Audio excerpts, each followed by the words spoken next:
Guys, कैसे हो आप लोग। आई होप आप सभी लोग अच्छे हो गए। तो काफ़ी दिनों से मैं रेगुलर वीडियो पोस्ट कर रही थी, लेकिन वहाँ पे मैं वॉइस ओवर नहीं कर पा रही थी एंड विदाउट वॉइस ओवर आप लोगों के साथ वीडियो शेयर कर रही थी। इसका रीज़न ये था कि मैं घर पे नहीं थी, बाहर थी, ट्रैवलिंग में थी, तो वहाँ पे मेरे लिए वॉइस ओवर करना थोड़ा सा पॉसिबल नहीं था। तो अभी मैं रिसेंट में घर आ गई हूँ और आज ना मेरा पास्ता खाने का मन कर रहा था, तो मैंने यहाँ पर पास्ता बनाया हुआ है। एंड गाइस, ये ना बहुत ही टेस्टी था, अमेजिंग था और जस्ट 10 मिनट में बन के रेडी हो गया था।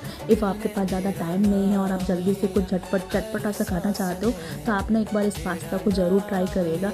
एंड आप लोग मुझे कमेंट में ज़रूर बताइएगा आप लोग किस तरीके से पास्ते को बनाते हो और पास्ता आप लोगों को ज़्यादा अच्छा लगता है, मैगी ज़्यादा अच्छी लगती है। सो ये देखिए, हमारा पास्ता सिंपली बन के रेडी हो गया। आप इसको एंजॉय कर सकते हैं। अगर आपको वीडियो पसंद आई है तो इसको लाइक करिए, शेयर करिए। Bye bye.